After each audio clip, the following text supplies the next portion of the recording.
El video que nos ocupa en este caso es el trabajo práctico número 23. Este trabajo práctico se refiere a inversiones permanentes, específicamente a aquellas inversiones de capital que una empresa realiza invirtiendo en una proporción del patrimonio de otra empresa. Para que puedan asimilar y comprender en forma completa el desarrollo de este trabajo práctico, es necesario que previamente hayan analizado y estudiado el material teórico. Dentro del material teórico van a tener una aplicación práctica sencilla, corta, pero que abarca 2 ejercicios y tiene todos los ejemplos necesarios con sus explicaciones para la comprensión del tema. También es necesario que ustedes hayan leído previamente el temario del trabajo práctico número 23 a fin de que comprendan el desarrollo del trabajo y hayan identificado todos los datos necesarios. Como objetivos académicos de esta unidad, tenemos en primer lugar comprender el concepto de inversiones permanentes relacionadas con participaciones permanentes en otras sociedades. ¿Qué es una participación permanente en otras sociedades? Como vimos, es cuando una empresa invierte y adquiere una proporción del patrimonio, una proporción que puede ser parcial o total del patrimonio neto de otra empresa. Dependiendo del tipo societario que tenga la otra empresa, será las características legales que tenga este tipo de operación. Por ejemplo, si la inversora invierte en una proporción del patrimonio neto de una sociedad anónima, eso significa que está adquiriendo acciones de esa sociedad anónima. El objetivo inicial será identificar las diferencias entre 2 tipos de participaciones en otros entes, que la cátedra llama inversiones significativas e inversiones no significativas. Esta distinción no se refiere a la significatividad del monto, es decir, de la evaluación de la inversión, ni siquiera se refiere a la significatividad o no de la proporción que adquiere sobre el patrimonio neto de la otra empresa, sino más bien a otras condiciones que ustedes ya habrán visto en el material teórico y que vamos a repasar rápidamente acá.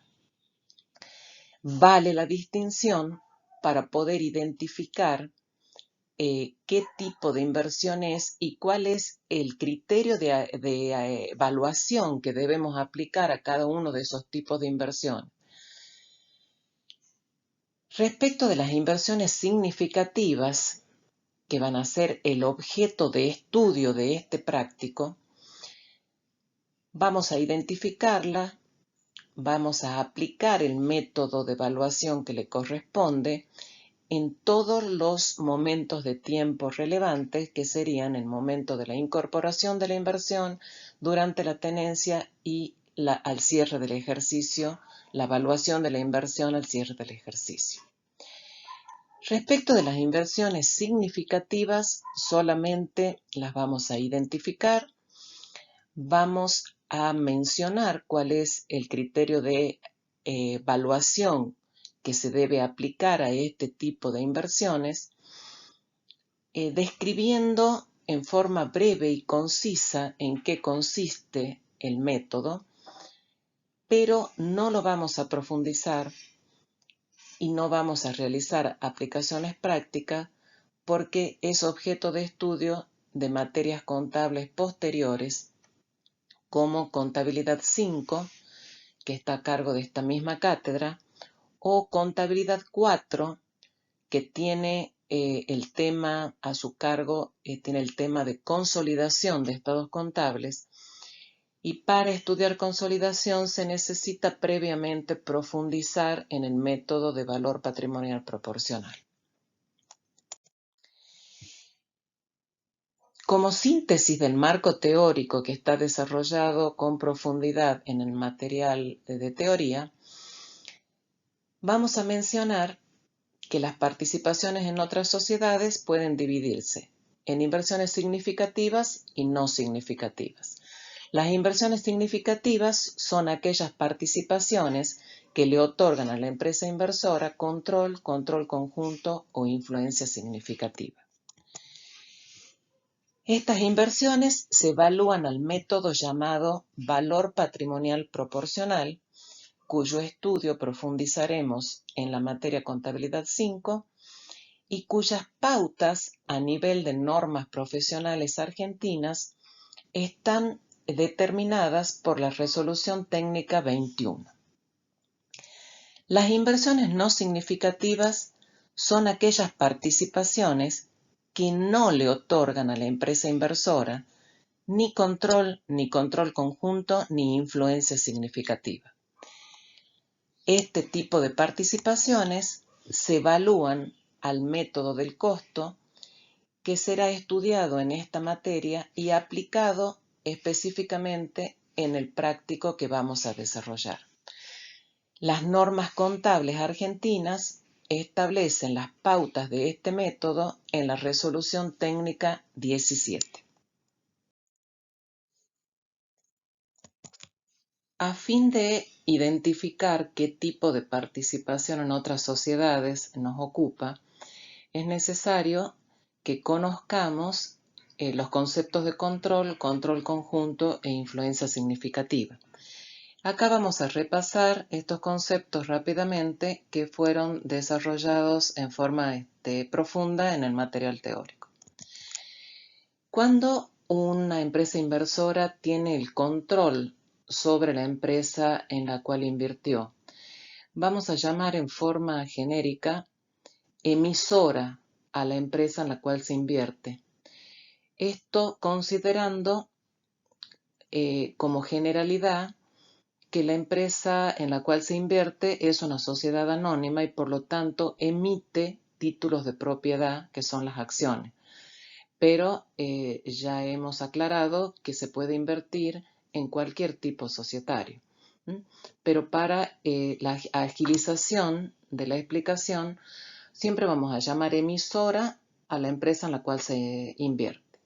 Entonces, un inversor tiene control sobre la empresa emisora si posee el poder de definir y dirigir las políticas operativas y financieras de esa empresa.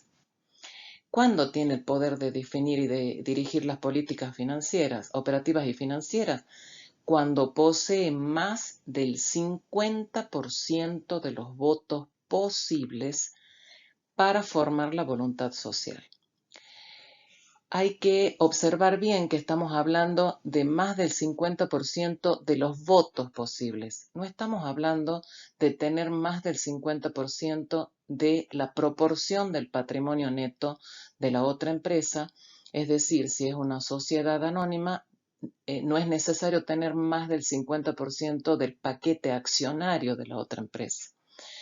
Una forma de tener más del 50% de los votos posibles, sí es tener más del 50% del paquete accionario, pero no necesariamente, porque un inversor que tenga menos proporción, por ejemplo, podría ser que tenga un 35% de los votos posibles y de la participación accionaria,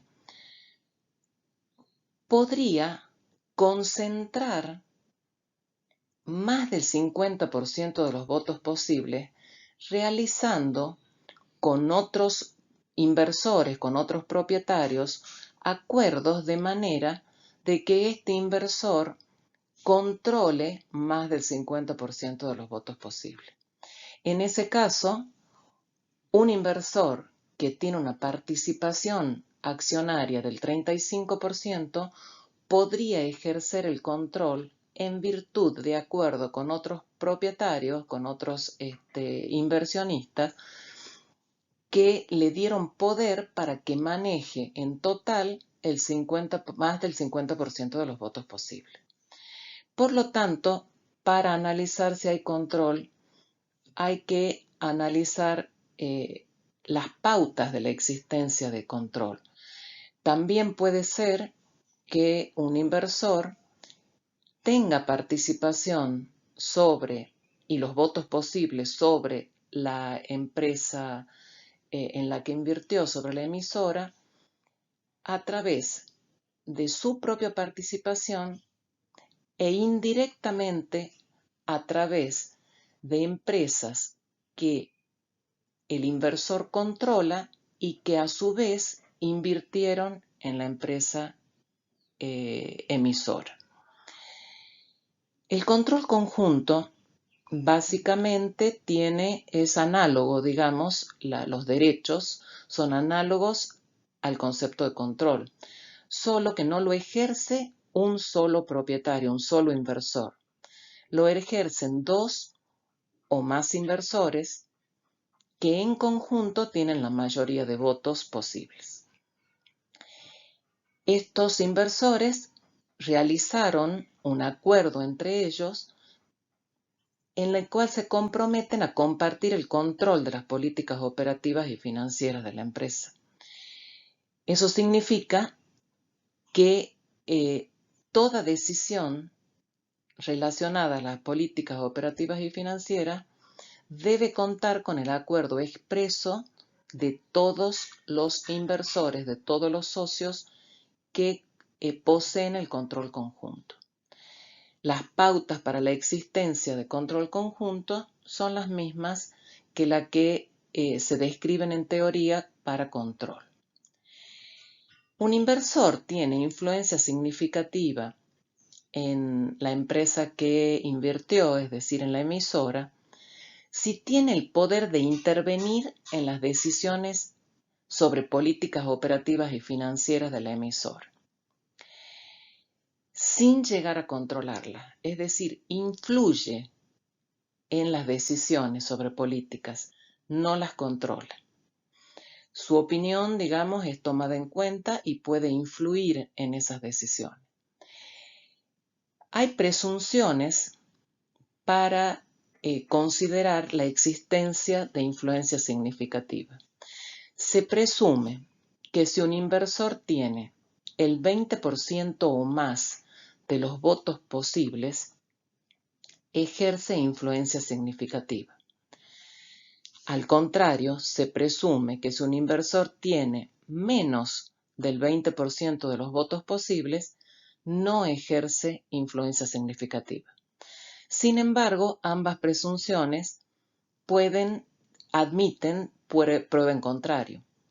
¿Esto por qué? Por ejemplo, puede ocurrir que un inversor que tenga el 20% de los votos posibles no ejerce influencia significativa porque el resto de los votos está concentrado en un solo inversor o en un grupo chico de inversores que detentan el control de las decisiones y que sistemáticamente no toman en cuenta las opiniones y no le permiten, digamos, influir al inversor que cuenta con el 20% de los votos.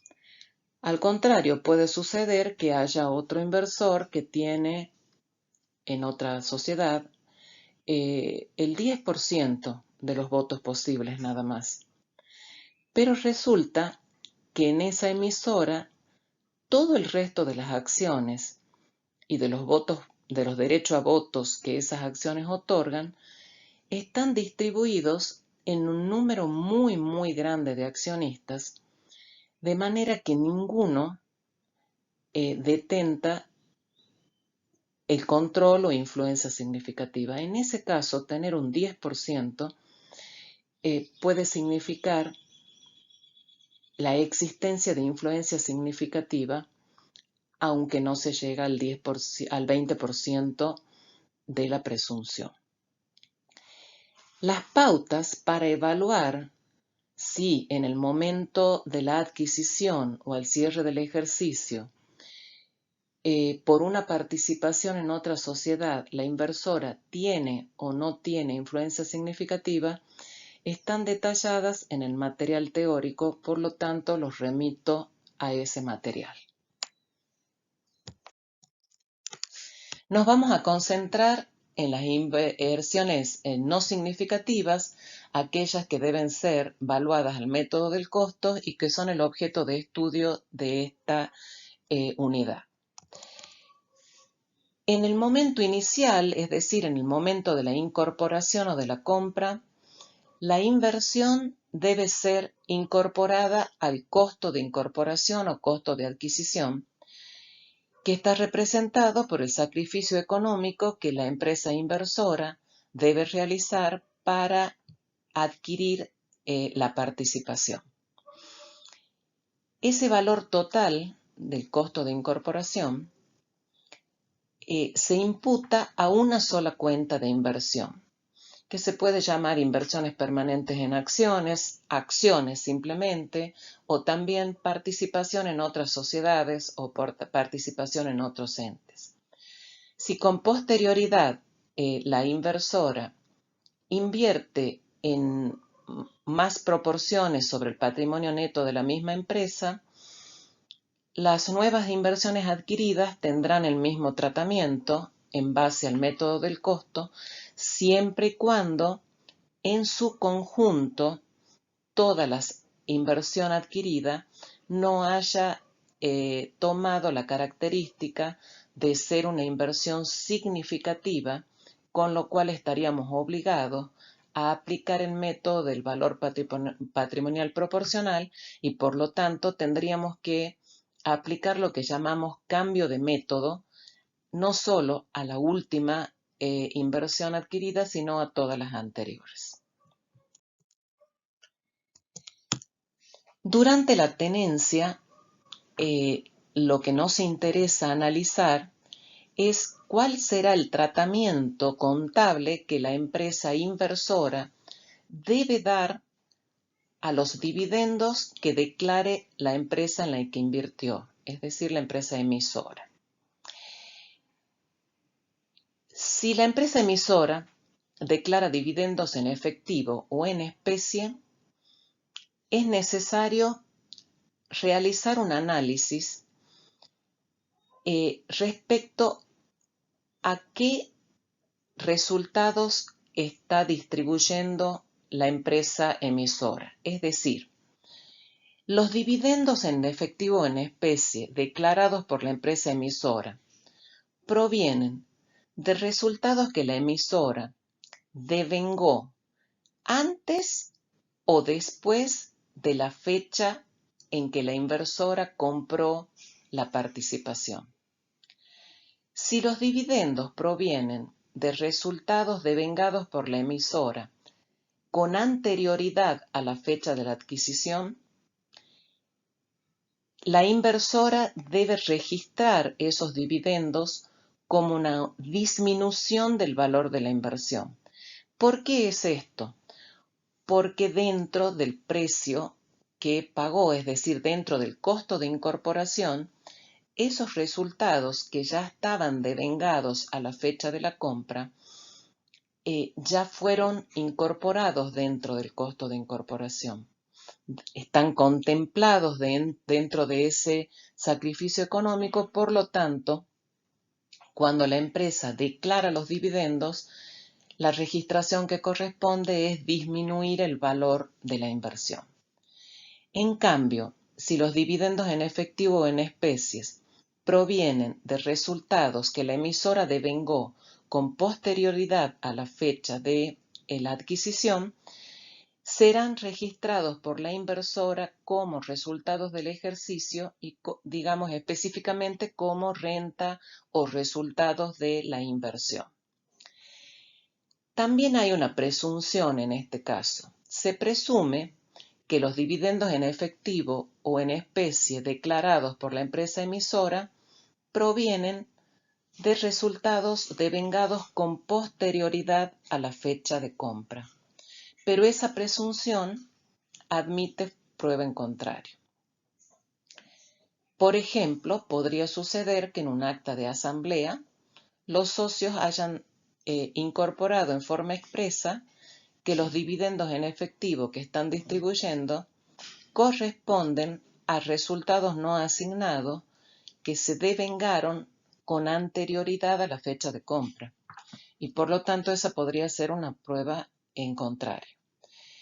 Si se aplica la presunción, entonces se considera que los dividendos declarados por la emisora provienen de resultados no asignados devengados con posterioridad a la fecha de compra y por lo tanto lo vamos a tratar como resultados del ejercicio. Respecto a los dividendos en acciones que pueda declarar la empresa emisora, bueno, los dividendos en acciones no producen ninguna registración por parte de la emisora. Ustedes ya saben que son variaciones cualitativas del patrimonio neto de la empresa emisora. No producen ningún cambio en el valor de la inversión que realizó la empresa inversora, ni tampoco representan una renta, un resultado de la inversión. La empresa inversora recibe estas acciones sin erogar ningún tipo de sacrificio económico. Por lo tanto, no hay ninguna condición que merezca una registración contable. Los dividendos en acciones no producen ningún efecto contable. Lo que sí producen es un aumento en la cantidad de acciones que va a tener en su poder el inversor. Bueno, ya nos abocamos al temario del trabajo práctico 23. Voy a describir sintéticamente lo que contiene el temario, que ustedes ya habrán leído. Es una empresa que la llamamos inversora, que adquiere una inversión, adquiere determinada cantidad de acciones, 2.500 acciones de la empresa emisora. En la fecha de la adquisición, que es el 31 del 3 del X0, había todavía dividendos en efectivos declarados por una asamblea ordinaria anterior de la empresa emisora que todavía emisora no había abonado. El cierre de ejercicio de la empresa emisora se produce los 30 del 6 de cada año. Nos explican cómo está formado el capital social de la empresa emisora. Está formado por 50.000 acciones de valor nominal 10 pesos cada una. Y cada una de las acciones tiene derecho a un voto. Eso es muy importante porque en función de eso vamos a clasificar e identificar qué tipo de participación está comprando Inversora S.A. Durante la tenencia de la inversión, Emisora S.A. realiza una asamblea ordinaria para aprobar los estados contables al 30 del 6 del X0 y la asamblea decide distribuir dividendos en efectivo y dividendos en acciones. El temario nos explica que de los 400.000 pesos de resultados no asignados que se muestran en los estados contables al 30 del 6 del X0 de Emisora S.A., 130.000 son resultados devengados entre la fecha de la adquisición, o sea, el 31/3 del X0, y el cierre de ejercicio de Emisora S.A. Inversora S.A., o sea, la empresa que nos ocupa, cierra sus ejercicios económicos los 31 de diciembre de cada año. Bueno, respecto de qué es lo que nos piden para el desarrollo de este trabajo práctico. Nos piden, en primer lugar, analizar e identificar qué tipo de inversión adquirió Inversora S.A. Una vez que hayamos tipificado la participación de Inversora S.A. en Emisora S.A., la empresa en la cual invierte, vamos a determinar cuál es el tratamiento contable a aplicar, es decir, cuál es el método de evaluación que tenemos que aplicar. Una vez identificado el tratamiento contable, el segundo punto que nos piden es realizar las registraciones contables relacionadas con la inversión en todos los momentos del tiempo, es decir, en el momento de la incorporación de la inversión, durante el ejercicio y al cierre del ejercicio. Por último, nos solicitan evaluar la inversión al cierre del ejercicio de la inversora, que es el 31/12 del X0. Para el desarrollo del práctico es muy útil identificar las fechas relevantes, las fechas, digamos, y los acontecimientos relevantes. En esta línea del tiempo están identificadas las fechas y transacciones importantes. El 31/3 del X0, inversora adquiere la participación sobre emisora. Cuando adquiere la participación, estaba todavía pendiente de cobrar dividendos en efectivo. Esos dividendos son cobrados el 30 de abril del X0. El cierre de ejercicio de emisora SA se producen los 30/6 de cada año, o sea que el 30/6 del X0 se produce un cierre de ejercicio y los estados contables de ese cierre son aprobados por asamblea ordinaria de emisora SA del 1 de septiembre del X0. En esa asamblea se aprueban la distribución de dividendos en efectivo y dividendos en acciones. Los dividendos son distribuidos y pagados el 31 de octubre del X0 y el 31/12 se produce el cierre de ejercicio de nuestra inversora. Como dato importante, el temario nos informa que de los resultados no asignados que se presentan en los estados contables de emisora SA al cierre 30/6, 130.000 pesos son resultados que se devengaron con posterioridad a la adquisición de la inversión. El resto son resultados no asignados devengados con anterioridad, sea en los 9 meses anteriores a la adquisición, pero que corresponden al ejercicio 36 del 04, perdón, del X0, o en ejercicios anteriores al X0. Pero lo que nos interesa es saber que 270.000 pesos se devengaron con anterioridad al 31/3 del X0 y 130.000 pesos se devengaron con posterioridad a esa fecha. Bueno, para resolver el práctico, lo primero que necesitamos es analizar qué tipo de inversión adquirió Inversora SA. Para ello, vamos a calcular el porcentaje de tenencia. Lo podemos hacer tomando la cantidad de acciones que adquirió Inversora y comparándola con el total de acciones ordinarias en circulación que representa el capital social de la emisora. Si a eso lo multiplicamos por 100, vamos a obtener el porcentaje de tenencia adquirido. El siguiente cuadro muestra los datos que nos da el temario. En el primer renglón tenemos la cantidad de acciones que forman parte del capital social de emisora SA, que a un valor nominal de 10 pesos significan un capital social de emisora SA a la fecha de adquisición de 500.000 pesos. Inversora compró 2.500 acciones. Si comparamos aplicando la fórmula anteriormente analizada, los 2.500 respecto de las 50.000 acciones en circulación, tenemos que el porcentaje de tenencia adquirido por Inversora SA es del 5%.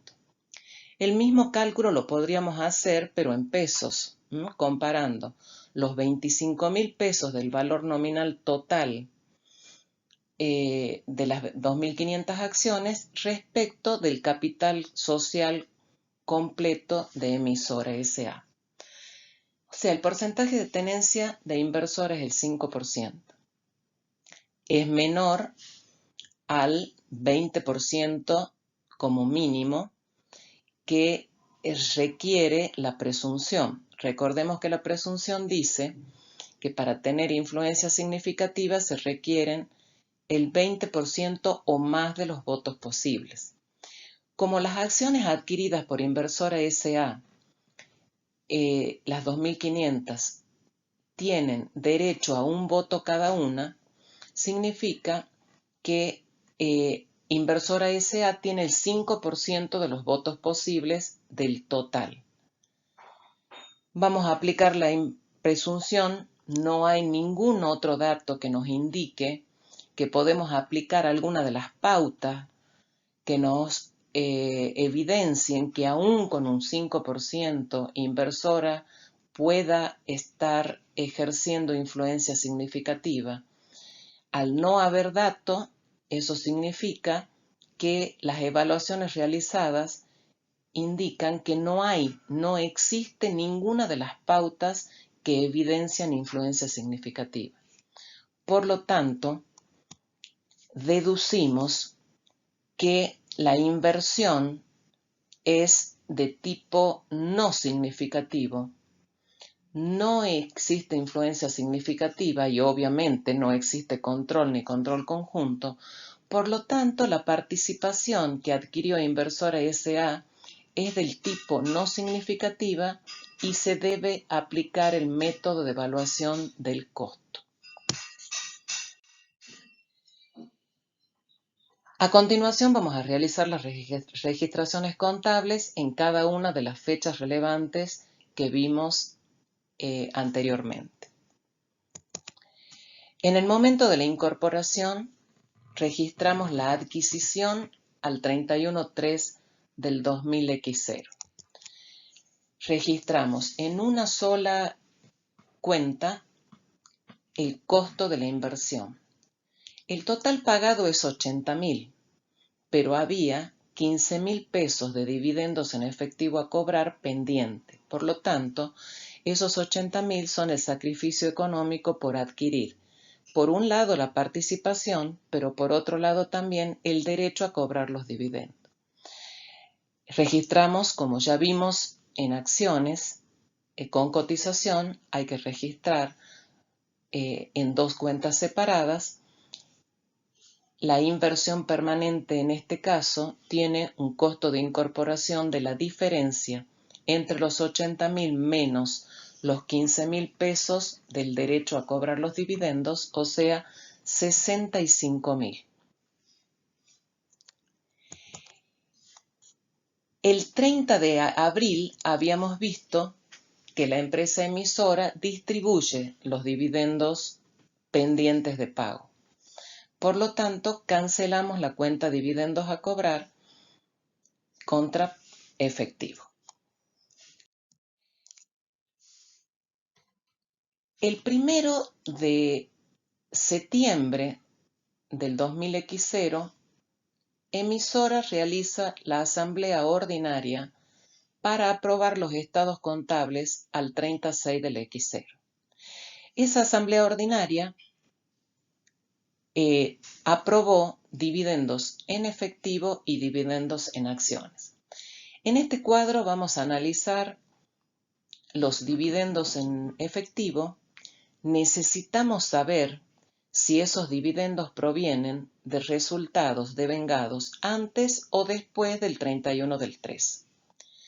Para eso nos basamos en los datos del temario que nos indicaban que 130.000 pesos de los resultados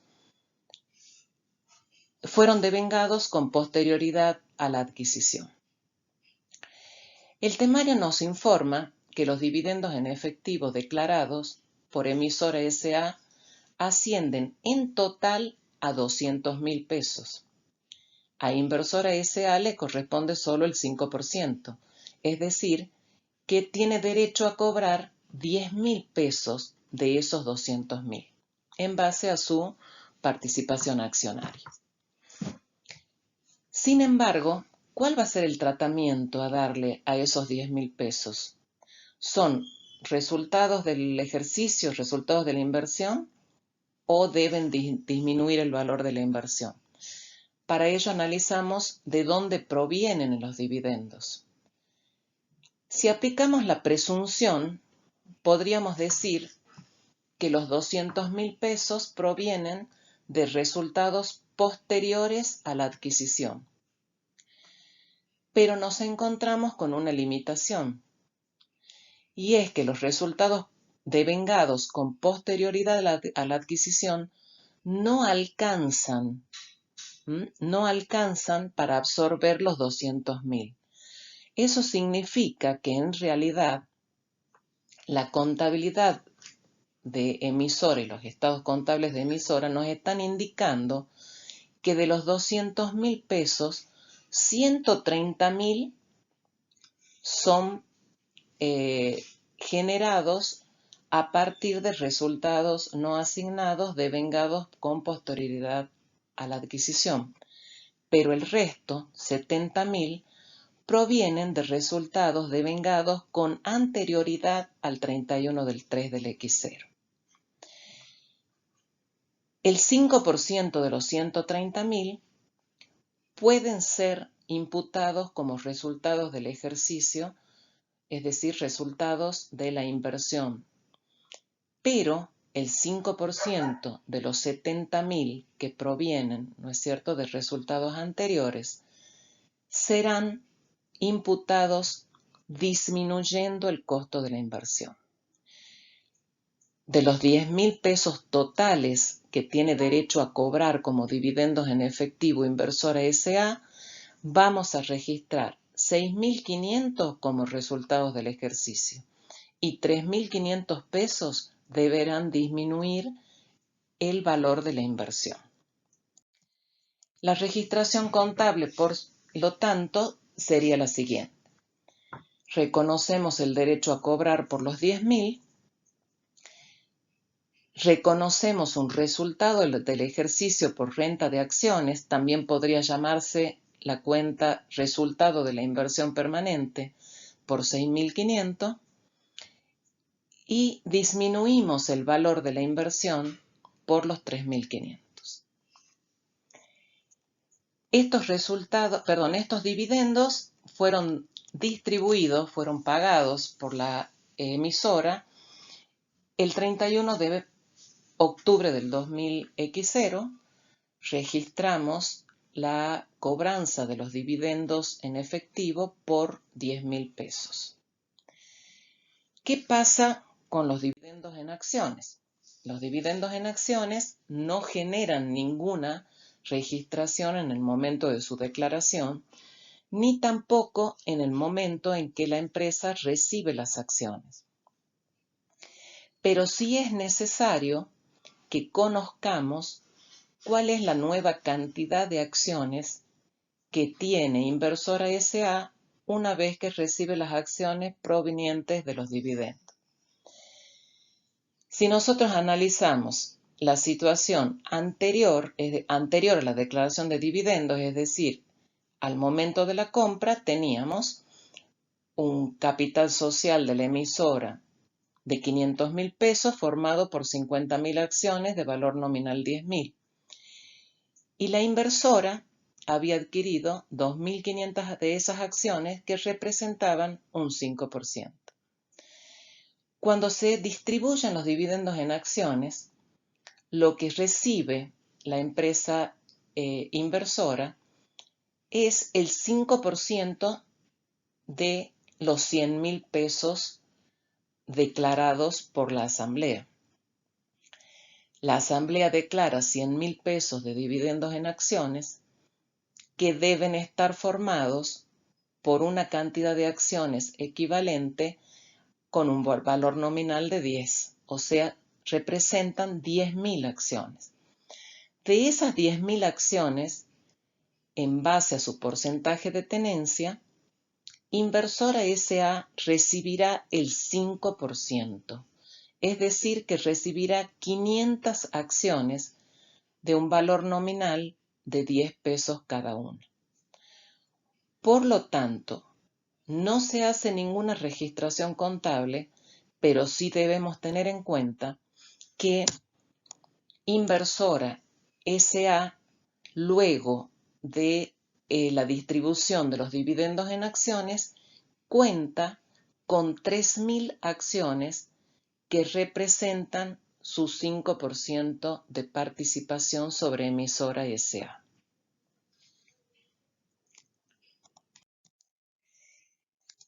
La última fecha importante relevante es el cierre de ejercicio. En el cierre de ejercicio debemos hacer la evaluación de la inversión. La evaluación es al costo y el temario nos indicaba que el costo no superaba el valor recuperable, es decir, que no supera el límite. En el cuadro que se muestra en esta diapositiva, tenemos el movimiento de la cuenta Inversiones Permanentes. En el momento de la adquisición se adquirieron 2.500 acciones y su costo se imputó a la cuenta de inversión por 65.000 pesos. Cuando se registró la declaración de dividendos en efectivo, con el análisis que realizamos, identificamos que una parte de los 10.000 pesos que correspondían cobrar provenían de resultados anteriores a la compra. Por lo tanto, el tratamiento contable que dimos es disminuir el valor de la inversión por 3.500 pesos. Cuando se recibieron los dividendos en acciones, se reciben los títulos representativos del capital, pero no se registra nada. Por lo tanto, al cierre, la evaluación de la inversión es de 61.500 pesos, representada por 3.000 acciones de valor nominal, 10 pesos cada una y con derecho a un voto cada una. Al cierre, la inversión está correctamente evaluada aplicando el método del costo, por lo tanto, no corresponde hacer ningún tipo de ajuste de evaluación. Con esto terminamos el práctico y vuelvo a recomendar de leer con detenimiento el material teórico y el ejercicio de aplicación que allí se incluye. Muchas gracias.